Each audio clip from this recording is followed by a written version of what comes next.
नमस्कार,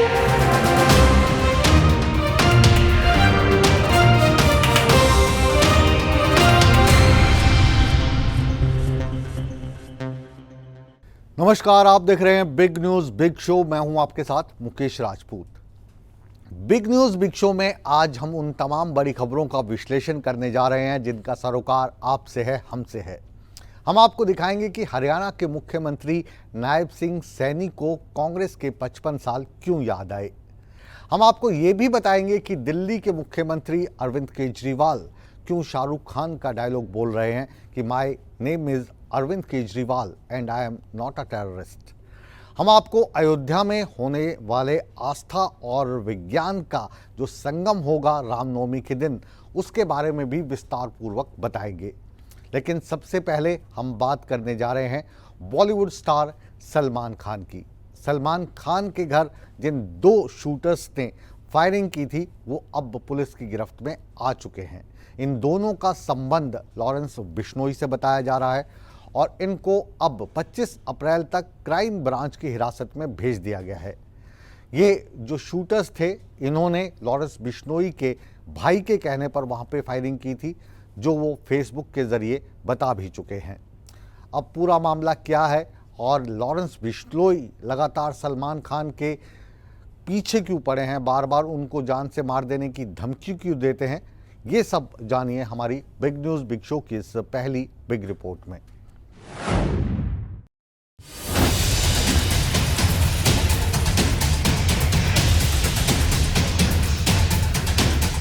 बॉलीवुड अभिनेता सलमान खान के घर के बाहर हुई फायरिंग मामले में मुंबई पुलिस के हाथ बड़ी सफलता लगी है।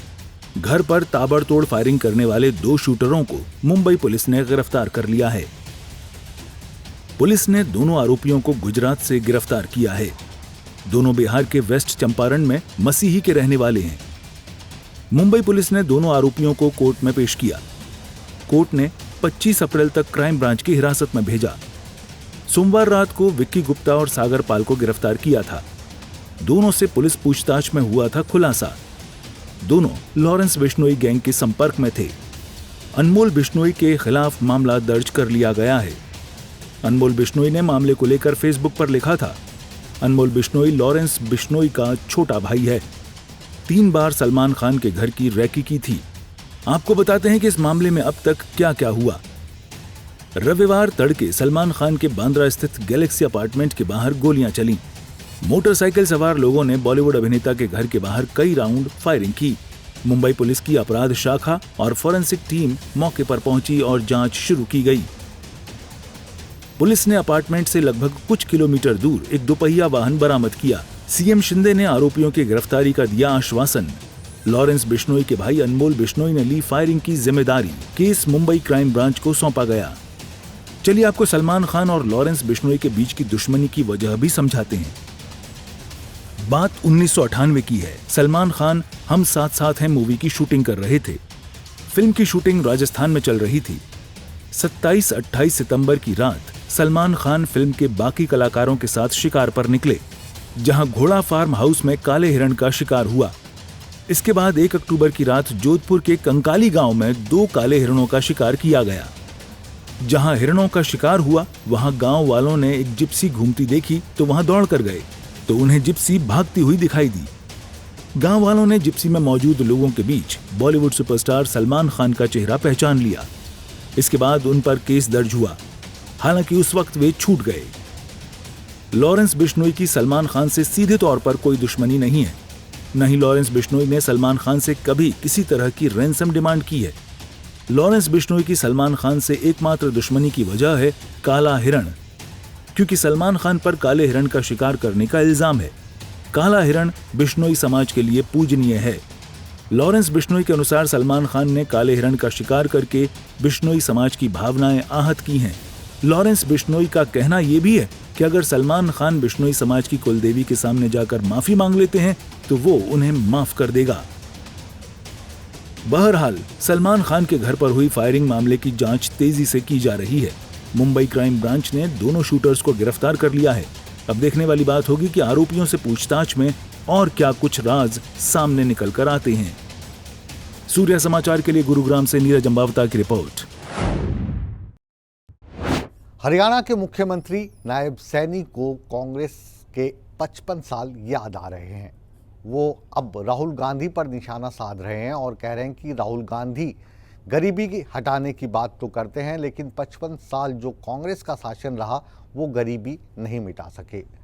अब वो कह रहे हैं कि राहुल गांधी ने और कांग्रेस ने गरीबों का जो भरोसा कांग्रेस पार्टी पर था 55 साल तक, वो भरोसा अब खो दिया है। अब जो गरीब हैं उनकी देखभाल के लिए एक ही नाम, एक ही गारंटी है और वो है नरेंद्र मोदी की। उधर अगर हम पूर्व मुख्यमंत्री मनोहर लाल खट्टर साहब की बात करें तो उन्होंने भी कांग्रेस को घेरा है और बताया है कि ये जो महंगाई है ये कांग्रेस शासन से आज भी कम है। कांग्रेस शासन में जो महंगाई थी और गरीबों की जो हालत थी उसे भारतीय जनता पार्टी के सुशासन ने काफ़ी हद तक सुधारा है। और इसके साथ साथ उन्होंने कांग्रेस पर भी चुटकी ली और कहा कि इनसे तो अपने उम्मीदवार इस लोकसभा चुनाव में कौन होंगे ये डिसाइड करना भी काफ़ी मुश्किल हो रहा है।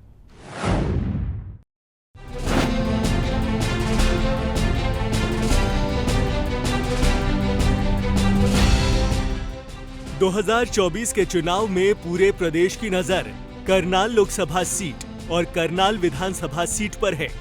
ये दोनों प्रदेश की सबसे हाई प्रोफाइल सीट बन गई है।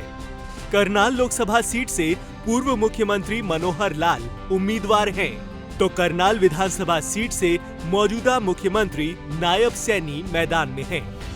लिहाजा करनाल फतह करने के लिए रणनीति भी खास बनाई जा रही है। हरियाणा के मुख्यमंत्री नायब सैनी करनाल पहुंचे।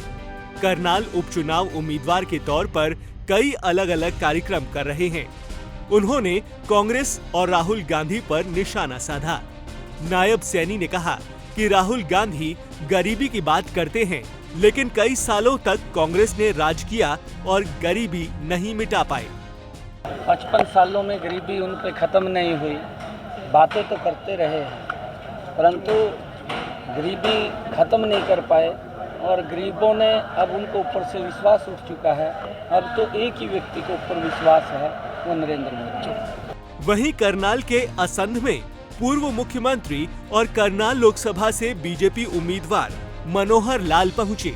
उन्होंने कांग्रेस पर उम्मीदवारों की घोषणा में हो रही देरी पर निशाना साधा और कहा कि वे तो चाहते हैं कि जल्द ही अपना उम्मीदवार उतारें। अभी तो लड़ाई में मजा ही नहीं आ रहा। मैं तो चाहता हूं जल्दी हो जाए, थोड़ा मैदान में लड़ाई का मजा बढ़ जाएगा। अभी तो मजा ही नहीं आ रहा। यानी आम जनता भी ये कहने लग गई है कि इस सीट के ऊपर भारी मतों से विजय होगी। अब जहां मैं जाता हूं, चाहे लोकसभा करनाल हो चाहे अन्य लोकसभाएं हो, सभी तरफ ऐसा वातावरण बना है और एक ऐसी लहर चल रही है, मोदी लहर, कि इसके ऊपर मतलब कुल मिलाकर के हमको पूरा भरोसा है बड़ी मार्जिन से 10 की। पूर्व मुख्यमंत्री मनोहर लाल यहीं नहीं रुके। उन्होंने आगे दावा किया कि कांग्रेस के समय में महंगाई डबल थी। महंगाई तो उन्होंने पहले जितनी की हुई थी उसके अंदाजे, उसके आंकड़े आज मैंने सब बताए हैं, आपको सबको मिल जाएंगे। जिन आंकड़ों के भरोसे वो चलते हैं, आज मैं दावे से कह सकता हूं कि उस समय महंगाई डबल थी। अगर एक आंकड़ा आपको बताता हूं तो आप जनता को बता सकते हैं, 2006 से लेकर के 2016 तक डीए की किस्त, यानी जो 6 में 0 थी, 16 में 126% हो गई थी, वो 16 के बाद 16 में 0 होकर के आज 8 साल में मात्र 48% है। 2 साल में और अगर बाजार ज्यादा बढ़ेगी तो 12% बढ़ने के बाद 60 होगी। इस समय 10 साल में 60%, उस समय 10 साल में 126%। बहरहाल करनाल जीतने के लिए बीजेपी ने पूरा जोर लगा दिया है, क्योंकि ये सीट न सिर्फ बीजेपी के लिए खास है बल्कि पूरे प्रदेश के लिए हॉट सीट बन गई है। सूर्या समाचार के लिए करनाल से हिमांशु नारंग की report. Big news big show में आइए अब बात करते हैं दिल्ली के मुख्यमंत्री अरविंद केजरीवाल की। अरविंद केजरीवाल आजकल इमोशनल अत्याचार कर रहे हैं। केजरीवाल ने एक इमोशनल कार्ड खेला है। उन्होंने जेल में बंद रहते हुए एक चिट्ठी लिखी है, पूरे उसी अंदाज में जिस तरीके से शाहरुख खान ने कहा था एक फिल्म में कि my name is Khan and I am not a terrorist. उसी लहजे में अरविंद केजरीवाल ने कहा है कि मैं अरविंद केजरीवाल हूँ और मैं आतंकवादी नहीं हूँ। ये चिट्ठी संजय सिंह ने पढ़कर सुनाई। केजरीवाल को कहीं से भी राहत नहीं मिल रही है।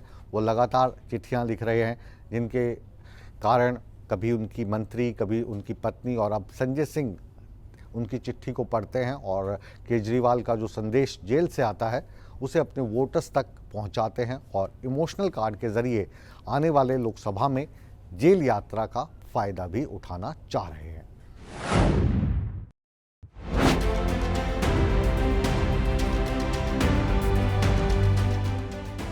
My name is Kejriwal and I am not a terrorist।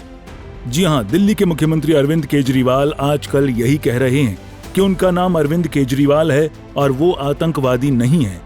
Arvind Kejriwal को बेशक कोर्ट से राहत नहीं मिल रही है, जेल से रिहाई नहीं हो रही है, लेकिन वो जेल से ही लगातार इमोशनल कार्ड खेल रहे हैं। अरविंद केजरीवाल इन दिनों न्यायिक हिरासत के तहत तिहाड़ जेल में बंद हैं। जेल से वे अपना संदेश भी भिजवाते रहते हैं। उन्होंने इस बार आप सांसद संजय सिंह के माध्यम से एक संदेश भिजवाया है। सांसद संजय सिंह ने प्रेस कॉन्फ्रेंस में कहा कि मेरा नाम अरविंद केजरीवाल है और मैं आतंकवादी नहीं हूं। जिस जनता के लिए उन्होंने एक बेटे, भाई की तरह काम किया, उस जनता के लिए एक संदेश भेजा है कि मेरा नाम अरविंद केजरीवाल है और मैं आतंकवादी नहीं हूं। मेरा नाम अरविंद केजरीवाल है और मैं आतंकवादी नहीं हूं। ऐसा व्यवहार आप अरविंद केजरीवाल जी के साथ कर रहे हैं, आतंकवादियों जैसा। आपको शर्म नहीं आती? प्रधानमंत्री जी अपनी दुर्भावना में इस कदर अपनी नफरत में आप आगे बढ़ चुके हैं कि उनके परिवार से, उनकी पत्नी से उनकी मुलाकात बीच में शीशे की दीवार खड़ी करके आप करते हैं। प्रेस ब्रीफिंग में संजय सिंह ने दावा किया कि दिल्ली के मुख्यमंत्री को एक शीशे के जरिए से पंजाब के मुख्यमंत्री भगवंत मान से मिलने के लिए कहा गया था। इसे लेकर भी आप सांसद संजय सिंह ने केंद्र सरकार पर निशाना साधा। पंजाब जैसे सूबे के मुख्यमंत्री जिनको Z+ श्रेणी की सुरक्षा प्राप्त है, दिल्ली के 3 बार के निर्वाचित मुख्यमंत्री की मुलाकात आप शीशे की दीवार खड़ी करके कराते हैं। भारतीय जनता पार्टी ने, प्रधानमंत्री जी ने इस कार्रवाई से जाहिर कर दिया गया है कि उनके मन में पूरी तरीके से एक नफरत, दुर्भावना और बदले की भावना अरविंद केजरीवाल जी के प्रति भरी हुई है।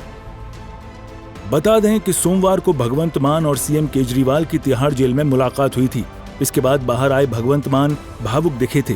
भगवंत मान ने आरोप लगाया था कि केजरीवाल के साथ बुरा बर्ताव हो रहा है।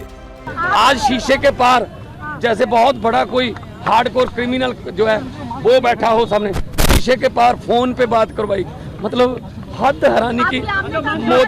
मोदी जी चाहते क्या है? मतलब ऐसे ये ट्रीटमेंट मिलेगी क्या? आमने सामने नहीं हुई, शीशा लगा हुआ था, फोन पे उधर से फोन पे बात कर रहे थे और शीशा भी ऐसा गंदा शीशा कि शक्ल भी अच्छी तरह के एक दूसरे की नजर नहीं आ रही थी।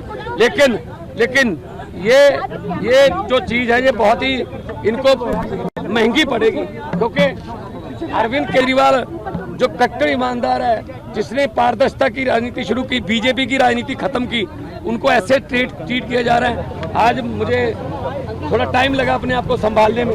आम आदमी पार्टी का आरोप है कि जेल में अरविंद केजरीवाल के साथ बुरा बर्ताव हो रहा है, तो बीजेपी का आरोप है कि केजरीवाल भ्रष्टाचार में शामिल हैं और वो जेल से सरकार नहीं चला सकते। कुल मिलाकर आरोप प्रत्यारोप की राजनीति जारी है। काबिले गौर है कि दिल्ली के कथित शराब घोटाले में ईडी ने मुख्यमंत्री अरविंद केजरीवाल को 21 मार्च को गिरफ्तार किया था। अब 15 अप्रैल को कोर्ट ने उन्हें फिर 23 अप्रैल तक की हिरासत में भेज दिया है। फिलहाल अरविंद केजरीवाल 23 अप्रैल तक तिहाड़ जेल में ही रहेंगे। वहीं गिरफ्तारी को चुनौती देने वाली उनकी याचिका पर सुप्रीम कोर्ट में 29 अप्रैल को सुनवाई होगी। सूर्या समाचार के लिए ब्यूरो रिपोर्ट। अब बात करते हैं 17 अप्रैल के पावन दिन की। 17 अप्रैल यानी रामनवमी, जिसे लेकर अयोध्या में एक दिव्य और भव्य आयोजन किया जा रहा है। एक ऐसा आयोजन है जिसमें आस्था और विज्ञान दोनों का संगम है। 500 साल के बाद पहली बार होगा जब भगवान राम के जन्मोत्सव को मनाने के लिए उनको सूर्य के दर्शन करवाए जाएंगे। सूर्य की जो सीधी किरणें हैं उनकी मूर्ति पर पड़ेंगी। ये होगा दोपहर 12 बजे। और क्या क्या इस अवसर पर खास होगा, इसके लिए देखिए हमारी ये खास रिपोर्ट।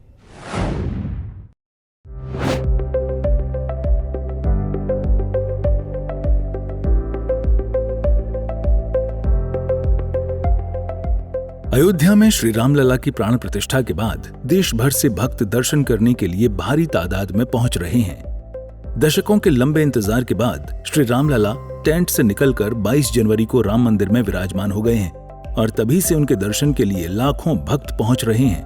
अब श्री रामलला के जन्मोत्सव के विशेष अवसर राम नवमी पर राम भक्त एक और अद्भुत दृश्य के साक्षी बनने जा रहे हैं। मंदिर में सूर्यवंशी भगवान राम के मस्तक पर स्वयं सूर्य देव तिलक करेंगे। इन तस्वीरों में आप देख सकते हैं कि राम मंदिर में सूर्य अभिषेक का सफल परीक्षण किया गया है। यहाँ दर्पण के जरिए भगवान के मस्तक पर सूर्य ने तिलक किया है। वैज्ञानिकों की मौजूदगी में ठीक दोपहर 12 बजे इस सूर्य तिलक का सफल परीक्षण किया है। इन तस्वीरों को जिसने भी देखा वो भाव विभोर हो उठा। राम जन्मोत्सव के मौके पर लगभग 4 मिनट तक भगवान सूर्य रामलला का तिलक करेंगे। इसके लिए सूर्य की किरणों को पहले अलग अलग 3 दर्पणों के जरिए अलग अलग एंगल में डाइवर्ट किया जाएगा। इसके बाद इन किरणों को पीतल की पाइपों के जरिए आगे गुजारा जाएगा। पीतल की पाइपों में क्षरण कम होता है, इसलिए इस धातु का इस्तेमाल किया गया है। इसके बाद उन किरणों को लेंस के जरिए सीधे रामलला के मस्तिष्क पर डाइवर्ट किया जाएगा। ये पूरी प्रक्रिया 4 मिनट चलेगी। बताते चलें कि रामलला के गर्भगृह में प्राण प्रतिष्ठित होने के बाद ये पहली रामनवमी है। लिहाजा राम मंदिर तीर्थ क्षेत्र ट्रस्ट ने रामनवमी की खास तैयारियां की हैं। इस कड़ी में रामनवमी के दिन रामलला का सूर्य तिलक अद्भुत और दिव्य होगा। सभी लोग आश्वस्त हैं कि रामनवमी में जो श्रद्धालु आएंगे उनको सुविधाजनक ढंग से भगवान राम का दर्शन हो सकेगा। विशेष रूप से रामनवमी में आकर्षण भी है क्योंकि हम लोग प्रयासरत हैं। अभी भी यद्यपि वो एक तरीके से अभ्यास किया जा रहा है, लेकिन प्रयासरत हैं कि सूर्य किरण जो है वो भगवान के माथे पर 12:16 के करीब 5 मिनट के लिए आए और आशीर्वाद प्राप्त करे। तो वह भी एक प्रकार से महत्वपूर्ण तकनीकी व्यवस्था की जा रही है। अब आपको सूर्य अभिषेक का महत्व भी समझाते हैं। भगवान राम का जन्म सूर्य वंश में हुआ था और उनके कुल देवता सूर्य देव हैं। भगवान राम का जन्म मध्यकाल में अभिजीत मुहूर्त में हुआ था। तब सूर्य अपने पूर्ण प्रभाव में थे। भारतीय धर्म दर्शन में बताया गया है कि उगते हुए सूर्य को अर्घ्य देने, पूजा करने से बल, तेज और आरोग्य की प्राप्ति होती है। कुंडली में सूर्य की स्थिति भी मजबूत रहती है।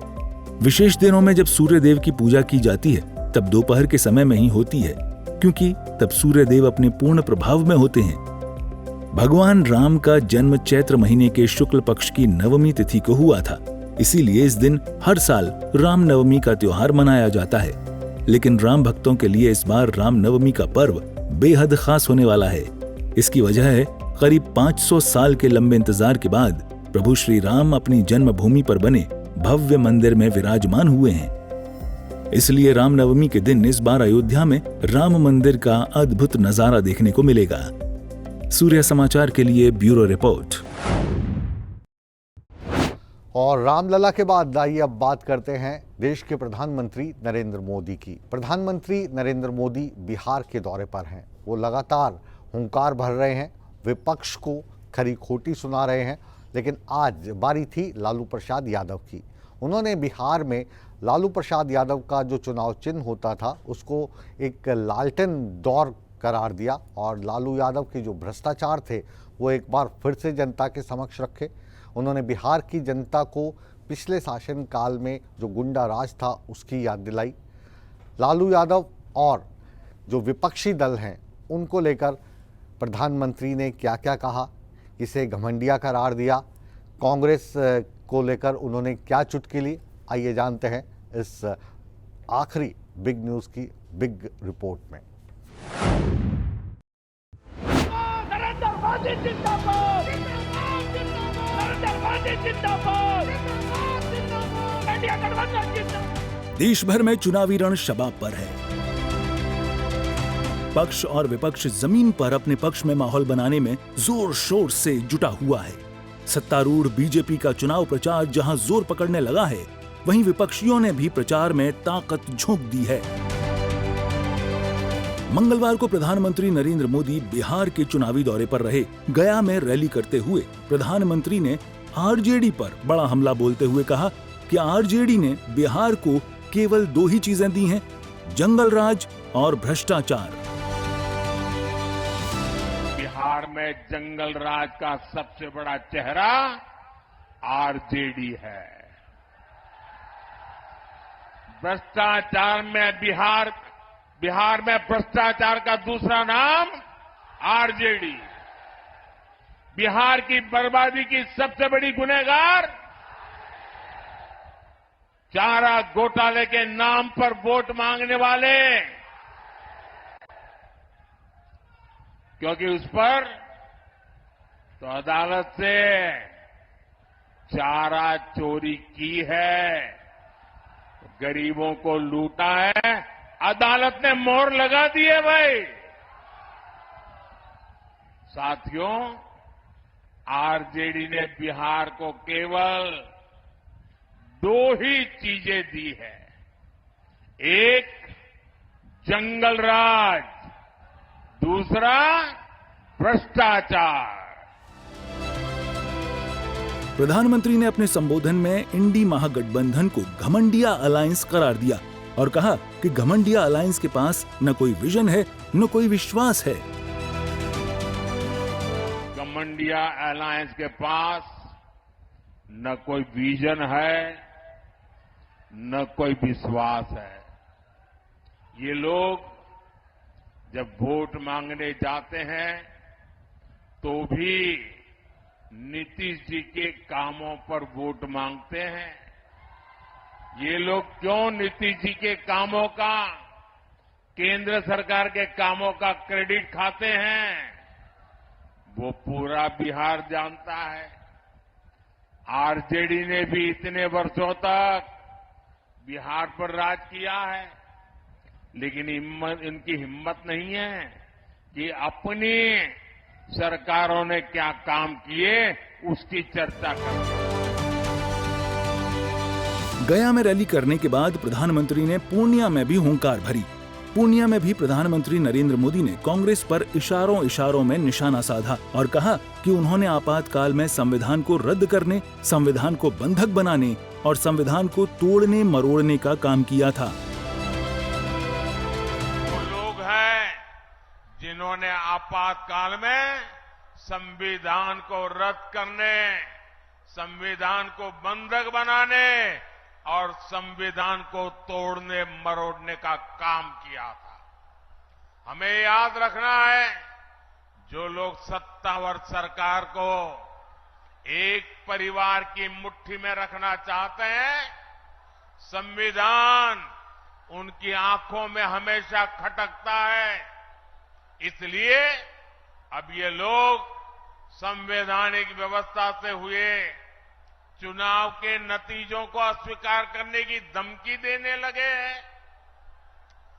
लेकिन इनके मंसूबे कामयाब न हो। संविधान दलित, पिछड़ा, आदिवासी की ताकत बना रहे, इसके लिए हमें एकजुट होकर साथ खड़े रहना है। प्रधानमंत्री ने इस बात का जिक्र किया कि आज एनडीए सरकार मखाने को सुपर फूड के रूप में प्रमोट कर रही है। साथियों, बिहार और पूर्णिया के पास सामर्थ्य की कभी कमी नहीं थी। हमारे बिहार का किसान भरपूर मक्का उत्पादन करता है। बिहार में जूट और मखाने की खेती भी खूब होती है। पिछले 10 वर्षों में हमने जूट की एमएसपी को बढ़ाकर 2 गुना किया है। बिहार का 20% मखाना अकेले पूर्णिया के किसान ही पैदा करते हैं। हमने आपके इस सामर्थ्य को प्रोत्साहन दिया। नतीजा ये हुआ कि आपने मखाना के सीड प्रोडक्शन को करीब 2 गुना कर दिया। आज एनडीए सरकार मखाने को सुपर फूड के रूप में प्रमोट कर रही है। मोटे अनाज यानी श्री अन्न की तो मोदी ने पूरी दुनिया में मार्केटिंग की। काबिले गौर है कि प्रधानमंत्री नरेंद्र मोदी 13 दिन में तीसरी बार बिहार आए हैं। पीएम मोदी इसके पहले 4 अप्रैल को जमुई और 7 अप्रैल को नवादा में जनसभा कर चुके हैं। सूर्या समाचार के लिए ब्यूरो रिपोर्ट।